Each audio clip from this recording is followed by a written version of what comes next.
Hello, how are you? Okay? All good? Hi.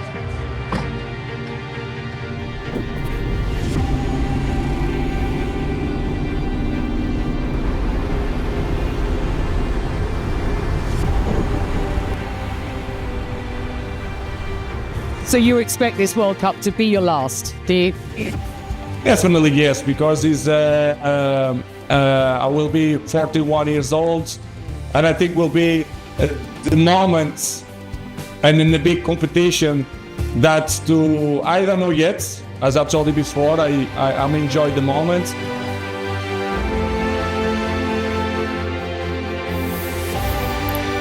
Cristiano Ronaldo, nama yang tumbuh bersama generasi kita. Nama yang mengajarkan arti ambisi, kerja keras dan keyakinan tanpa batas. Nama yang membuat kita punya mimpi yang sama, yakni jadi seorang pesepak bola itu akhirnya mulai berbicara tentang sebuah akhir. Sebuah chapter kehidupan yang sama sekali tak pernah mau kita dengar. Dalam sebuah wawancara baru-baru ini, ia mengakui bahwa Piala Dunia 2026 akan menjadi yang terakhir dalam karirnya. Terdengar sederhana, tapi terasa seperti hantaman bagi jutaan penggemarnya di seluruh dunia. Baru diberi kisi-kisi saja, perasaan kita mulai tak nyaman. Sulit membayangkan sepak bola tanpa Ronaldo, tanpa ekspresi penuh api di matanya, dan tanpa teriakan "shoo" yang mengguncang stadion. Kini, setiap gol yang ia cetak terasa lebih bermakna, seolah menjadi salam terakhir bagi masa keemasannya. Setiap langkahnya di lapangan bukan lagi tentang rekor atau trofi, tapi tentang menutup cerita yang tak mungkin terulang. Dan untuk mengapresiasi karyanya di lapangan, izinkan Starting 11 Story membagikan perspektif menarik tentang Cristiano Ronaldo.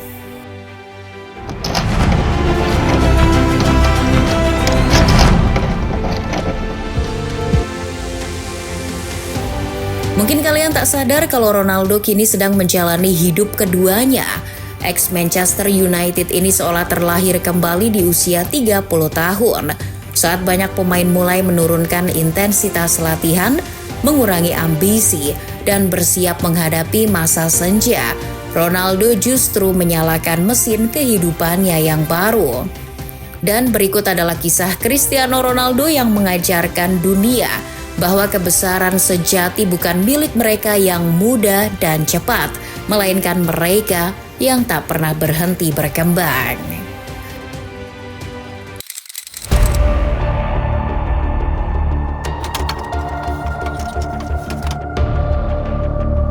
Kehidupan kedua Cristiano Ronaldo bermula saat dirinya merayakan ulang tahun yang ke-30 tahun.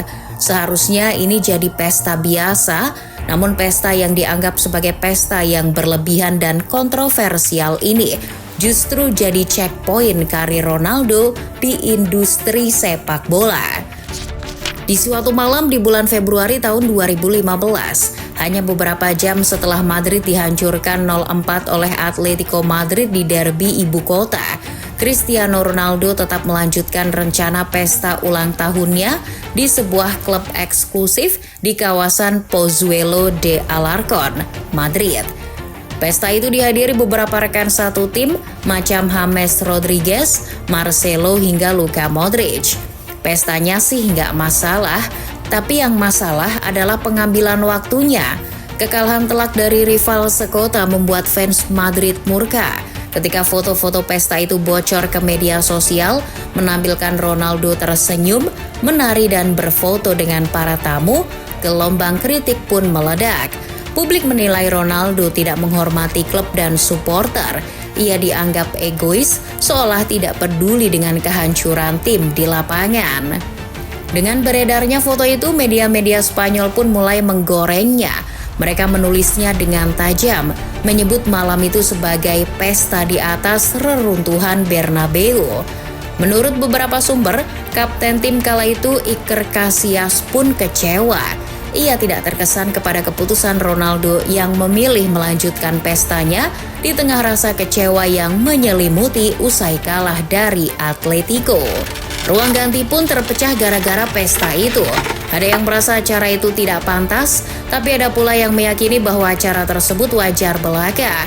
Carlo Ancelotti selaku pelatih Madrid saat itu justru merespons kalem. Dilansir Daily Mail, Ancelotti merasa pesta dan masalah itu bukan urusannya. Non è difficile. Nella mia esperienza ho trovato più si è in alto più si trovano giocatori seri professionali. Ronaldo sendiri kemudian mengaku menyesal. Dalam wawancara beberapa minggu setelahnya, ia menjelaskan bahwa pesta itu sudah direncanakan jauh-jauh hari dan ia tetap hadir demi menghormati keluarga serta tamu yang sudah datang dari jauh. Tapi ia juga mengakui andai bisa mengulang waktu, ia tidak akan melakukannya. Pesta itu menjadi titik refleksi bagi Ronaldo. Pesta ini jadi sebuah momen ketika ia sadar bahwa menjadi dirinya berarti hidup di bawah sorotan yang tak pernah padam. Ronaldo benar-benar belajar dari kegaduhan ini. Hasil evaluasinya pun seakan melahirkan Ronaldo yang baru. Ronaldo yang lebih dewasa, bijaksana dan lebih fokus pada tujuan.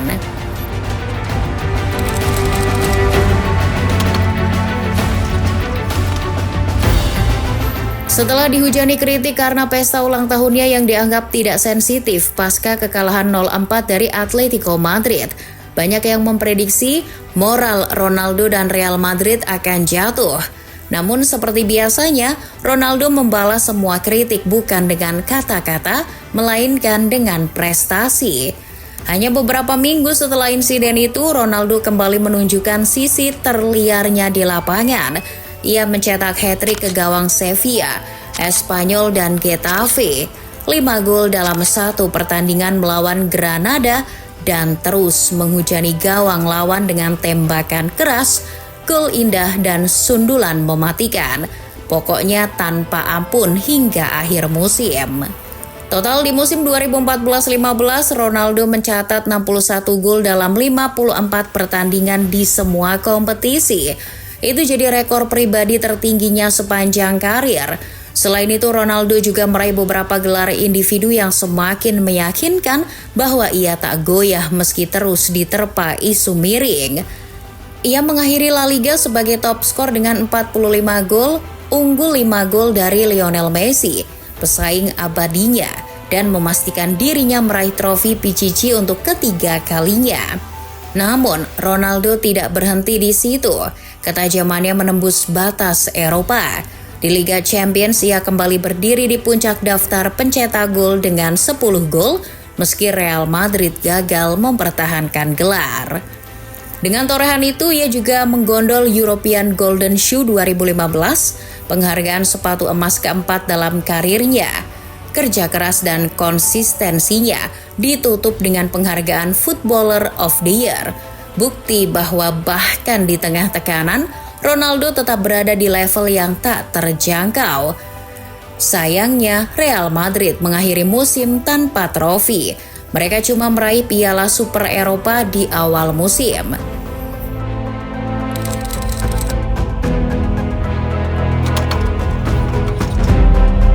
Setelah musim 2014-15 yang sepi trofi tapi layak untuk dirayakan, Cristiano Ronaldo kembali menata kehidupan di musim berikutnya. Tahun 2016 hingga 2018 menjadi 3 tahun terakhirnya berseragam Real Madrid. Namun, ini justru jadi periode yang monumental dalam karir Cristiano Ronaldo versi baru. Bukan hanya karena Ronaldo yang berada di puncak performa, tetapi karena di usia yang sudah melewati 30 tahun, ia justru menulis babak paling megah dalam sejarah Real Madrid. Inilah masa ketika Ronaldo bukan yang mengejar kemenangan, tapi kemenangan yang justru menghampiri sang mega bintang dengan sukarela. Memasuki musim 2015-16, Ronaldo memasuki usia 31 tahun. Banyak yang mengira ia akan mulai menurun sama halnya pemain-pemain lain. Namun yang terjadi justru sebaliknya. Di bawah arahan Zinedine Zidane, Ronaldo berevolusi. Ia tak lagi bergantung pada kecepatan dan dribble seperti dulu, tapi menjadi penyerang murni yang efisien dan kejam di kotak penalti. Transformasi itu mengubah segalanya. Madrid menjadi tim yang lebih seimbang, Sementara Ronaldo menjelma jadi mesin pencetak gol paling mematikan di Eropa. Ronaldo mengakhiri musim 2015-16 dengan trofi Liga Champions ke-11 untuk El Real. Ia mencetak 16 gol di kompetisi itu catatan yang luar biasa sekaligus menjadikannya sebagai top skor kompetisi. Di edisi kali ini Ronaldo mencatatkan 2 hat-trick dan 1 kali quad-trick. Salah satu hat-tricknya dicetak saat menghadapi Wolfsburg di leg kedua babak perempat final. Itu jadi salah satu laga paling ikonik di Liga Champions musim itu.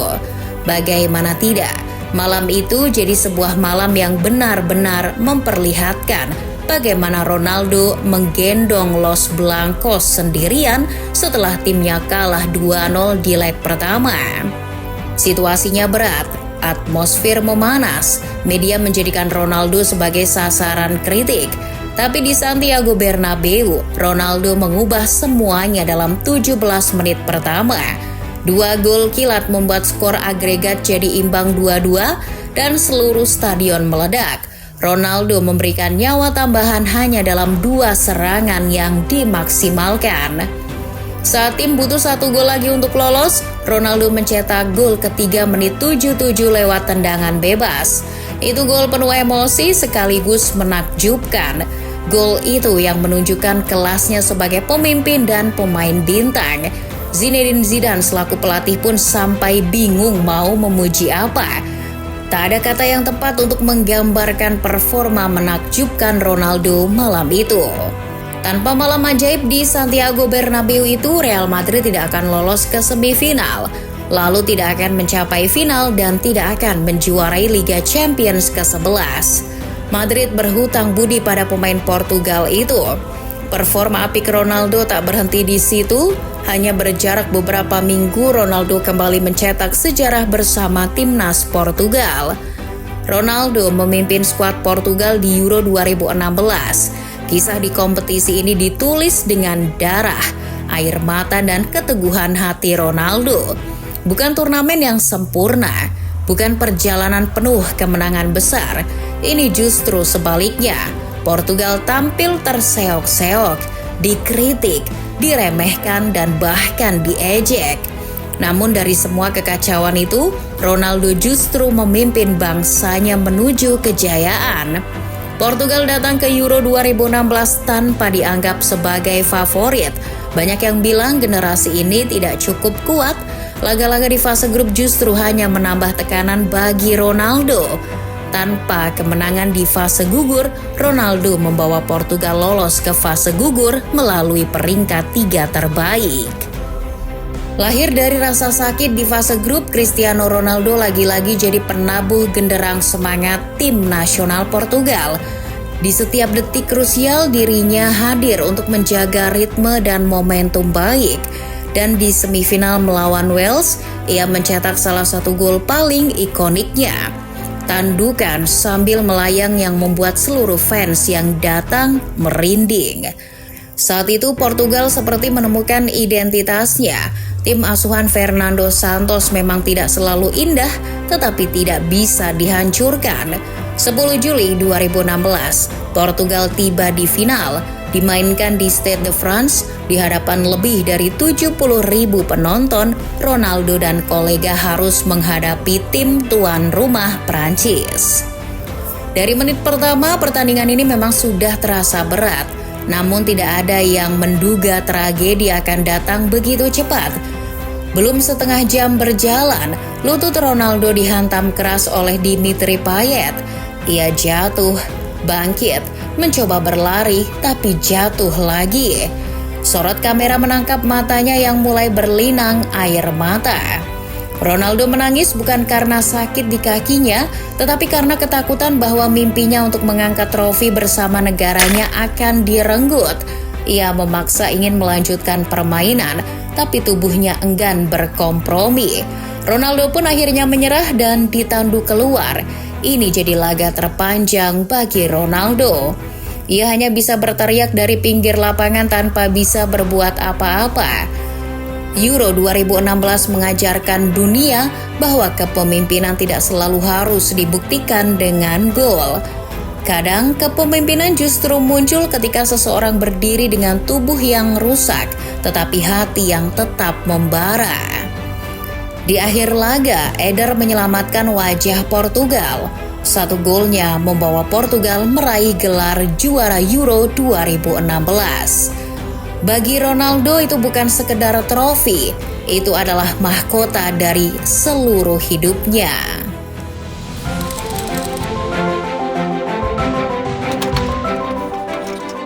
Ketika Portugal mengangkat trofi, dunia melihat sesuatu yang berbeda dari Ronaldo.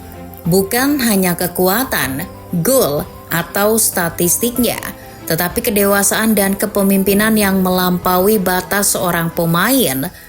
Trofi Euro 2016 bukan cuma jadi sejarah bagi Portugal, tapi juga menambahkan warisan karena Cristiano Ronaldo mengakhiri tahun 2016 dengan penghargaan Ballon d'Or keempatnya. Ballon d'Or kali ini agak berbeda, senyuman Ronaldo terasa lebih melegakan. Ia bahkan menyamakan perasaan saat itu dengan momen meraih Ballon d'Or pertamanya di Manchester United. My third golden ball.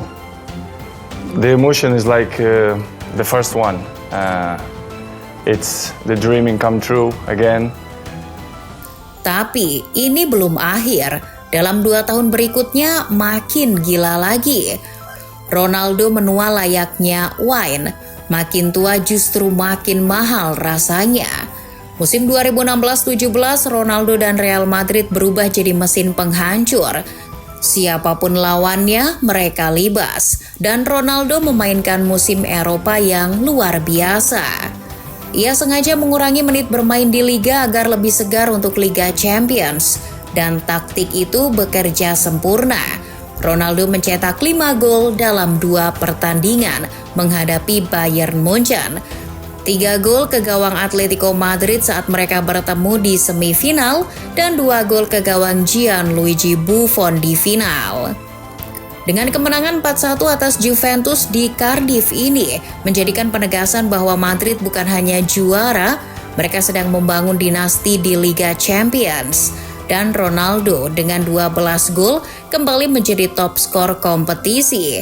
Gelar UCL kedua secara beruntun ini makin spesial karena berhasil dikawinkan dengan gelar La Liga kedua Ronaldo dan trofi Ballon d'Or kelima sekaligus yang terakhir dalam karirnya. Dan musim 2017-18 datang sebagai pelengkap sejarah.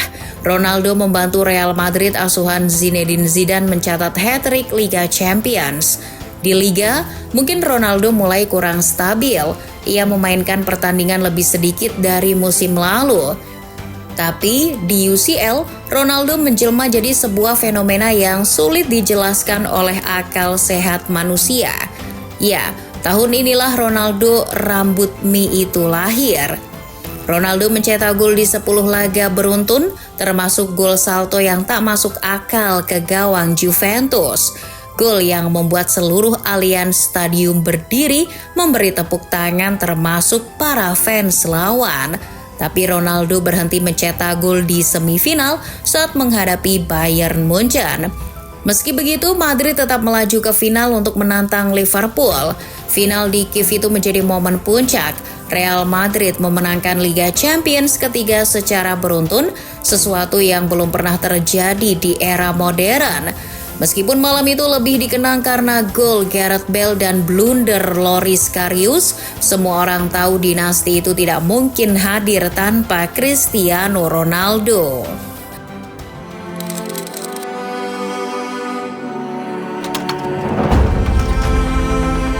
Musim 2017-18 di tahun terakhir Cristiano Ronaldo berseragam Real Madrid. Di 3 tahun terakhirnya atau saat dirinya sudah berusia 30 tahun, prestasinya sudah menyamai 5 tahun awal di Santiago Bernabeu. Di 5 tahun awal, Ronaldo cuma menang 1 gelar La Liga dan Liga Champions, tapi saat sudah berusia 30 tahun, Ronaldo meraih 1 gelar La Liga dan 3 gelar Liga Champions. Belum lagi gelar-gelar individu macam top skor dan pemain terbaik tahunan. Ronaldo hampir menyamai prestasinya selama 5 tahun hanya dalam 3 tahun saja. Memenangkan segalanya juga jadi salah satu alasan Ronaldo yang akhirnya memutuskan untuk mencari tantangan lain di luar Spanyol. Di usia 33 tahun, Ronaldo bergabung dengan raksasa Serie A Juventus. Bagi si nyonya tua, merekrut musuh terberatnya itu adalah misi untuk meraih gelar Liga Champions. Karena selama 2 tahun terakhir, Ronaldo selalu jadi penghambat Juve dalam menuju kesuksesan di Eropa. Menariknya, meski sudah berkepala 3, Juve rela membayar mahal demi mendapatkan tanda tangan Ronaldo. Total, Juve menggelontorkan dana 117 juta euro untuk memboyong Ronaldo. Itu lebih mahal 23 juta euro ketimbang biaya yang dikeluarkan oleh Madrid saat membeli Ronaldo dari Manchester United. Sekarang Ronaldo diperkenalkan ke publik Italia. Lawan mulai gemetar.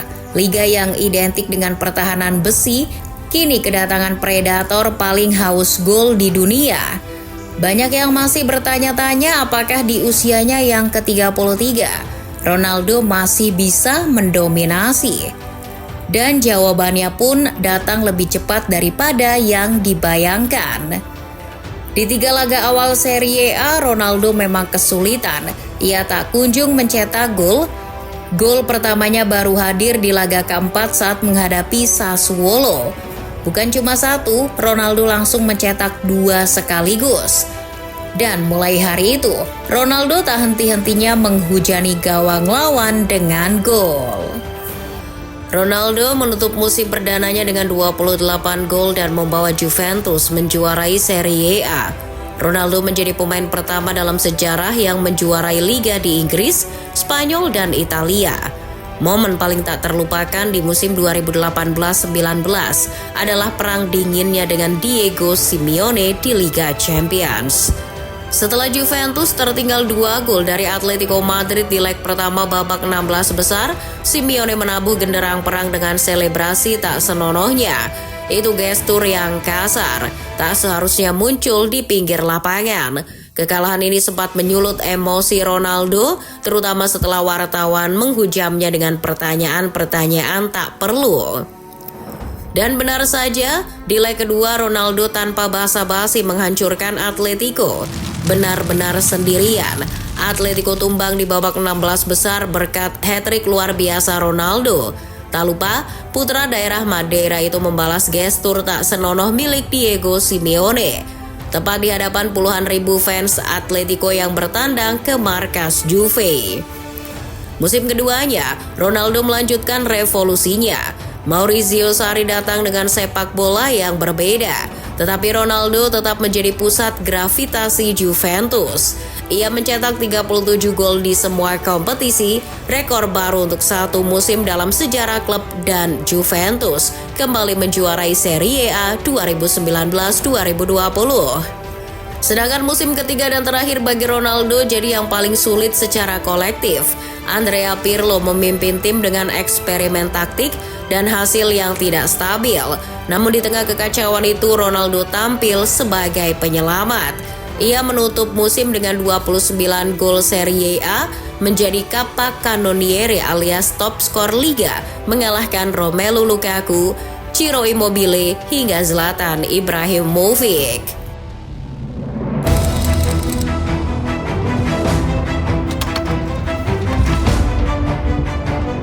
Setelah Juventus, apakah ia kembali ke Portugal? Tidak. Di usia yang ke-36 tahun, Ronaldo justru menantang dirinya sekali lagi. Bukan ke MLS, bukan juga menjajal Bundesliga. Ronaldo justru kembali ke pelukan Manchester United. Di usia yang lebih dekat ke 40 tahun, ia kembali bermain di liga yang konon paling sulit ditaklukkan itu. Rumor ke Manchester City sempat muncul ke permukaan, namun berita itu kabarnya hanya untuk memancing United bergerak mengamankan si anak hilang agar tak membela rival sekota. Dan akhirnya United menggelontorkan dana sekitar 17 juta euro untuk mewujudkan transfer paling gila tahun 2021. Setelah namanya jadi buah bibir di mana-mana, Ronaldo mengambil peran pertamanya sebagai pemain Manchester United musim 2021-2022 di laga melawan Newcastle United. Kembali mengenakan nomor punggung 7, Ronaldo membuat Old Trafford terasa semakin sempit. Semua saling sikut karena mengangkat kamera tinggi-tinggi untuk mengabadikan momen bersejarah. Di sisi lain, komentator ikonik Premier League, Peter Drury membacakan puisinya untuk menyambut kepulangan Ronaldo. Madeira, Manchester, Madrid, Turin, and Manchester again. Wreathed in red. Restored to this great gallery of the game, now in his immaculate maturity, CR7 reunited.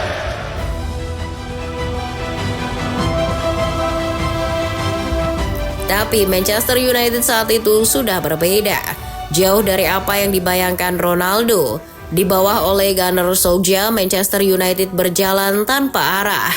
Pertahanan rapuh, lini tengah mudah ditembus, dan ruang ganti mulai retak. Ronaldo yang masih terjebak dalam bayang-bayang kepemimpinan Sir Alex Ferguson pun sedikit terkejut. Namun, justru di saat tim runtuh, Ronaldo berdiri paling tegak. Ia mencetak 2 gol di laga debutnya melawan Newcastle. Memimpin comeback dramatis di Liga Champions melawan Villarreal, Atalanta hingga mencetak gol-gol penentu yang menyelamatkan wajah klub. Ia seperti seorang veteran yang dipaksa menggendong tim, bukan karena ingin, tetapi karena tak ada lagi yang mampu melakukannya. Ketika Ralf Rangnick mengambil alih, masalah semakin terasa. Ruang ganti retak, taktik tidak berjalan, rumor pertikaian muncul hampir setiap pekan. Ada laporan bahwa Ronaldo frustasi, kecewa dengan profesionalisme sebagai pemain, bahkan mempertanyakan arah klub. Bahkan saat kursi kepelatihan berganti ke Erik ten Hag, Ronaldo belum juga merasa nyaman. Ia justru mulai dicadangkan. Ronaldo dianggap bikin gara-gara dan curhat sama Piers Morgan biar viral. Pada akhirnya, periode kedua Cristiano Ronaldo di Manchester United bukanlah tentang trofi atau kejayaan. Itu adalah kisah tentang seorang legenda hidup yang kembali ke rumah dan menemukan bahwa suasana rumah itu tidak lagi sama. Menjelang Piala Dunia 2022, United dan Ronaldo akhirnya berpisah. Tidak dengan baik-baik tentunya. Setelah kisruh di Manchester United dan kegagalan yang menyedihkan di Piala Dunia 2022, Cristiano Ronaldo muncul kembali sebagai trending topik di awal tahun 2023. Bukan bergabung Manchester City, Ronaldo justru hijrah ke Arab Saudi. Kompetisi yang tak pernah terbayangkan bakal ada Ronaldo di sana. Ronaldo bergabung dengan Al Nassr dengan status bebas transfer, gratisan memang, tapi Arab Saudi tetap menggelontorkan dana besar untuk memboyong Ronaldo. Menurut situs Forbes, Ronaldo bahkan sampai jadi atlet dengan pendapatan tertinggi di dunia setelah bergabung dengan Al Nassr. Arab Saudi sebelumnya sudah pernah kedatangan pemain bintang Eropa, tapi dampaknya tak pernah sebesar Ronaldo. Bintang Portugal itu membawa nilai budaya, pengaruh digital, magnet marketing, dan status sebagai salah satu pemain terbaik sepanjang masa. Tapi Cristiano Ronaldo tidak mengikuti arus, justru Ronaldo yang menciptakan arus. Ia mengalihkan pusat gravitasi sepak bola dari Eropa ke Timur Tengah. Ronaldo membuka pintu bagi gelombang pemain top dunia dan mengubah Liga Saudi dari liga regional menjadi liga global. Eksodus pemain top Eropa pun terjadi, dari Roberto Firmino, Karim Benzema hingga Neymar. Mereka berbondong-bondong pindah ke Arab Saudi. Meski tidak dengan Lionel Messi, La Pulga memilih MLS sebagai tempat peristirahatannya. Di Arab Saudi, Ronaldo mulai kesulitan meraih trofi. Selama 3 tahun di sana, Ronaldo tak kunjung meraih trofi mayor. Dari 13 kesempatan meraih juara, CR7 selalu gagal merengkuh trofi. Lalu apa yang bisa dirayakan? Ronaldo selalu punya cara untuk itu. Ia kini merayakan setiap gol yang tercipta karena ada misi bersejarah yang membuatnya begitu. Dalam sesi podcast bersama Rio Ferdinand, Ronaldo berkelakar kalau dirinya masih mampu berlari, melewati lawan, dan mencetak gol. Setelah mencetak gol ke-900, ia menaruh target yang lebih tinggi lagi. Ronaldo ingin meninggalkan legasi berupa 1000 gol sepanjang karirnya. Saat narasi ini ditulis, ia sudah mencetak 953 gol resmi untuk klub dan timnas. Ronaldo mengaku bahwa semua golnya terdokumentasi dengan baik, bahkan dengan video. Itu sebagai bukti bahwa golnya sah dan tidak mengada-ngada seperti legenda yang satu itu. Jika Cristiano Ronaldo menembus 1000 gol di Arab Saudi, itu bukan hanya kemenangan pribadinya, itu kemenangan untuk liga, negara, dan era baru sepak bola dunia.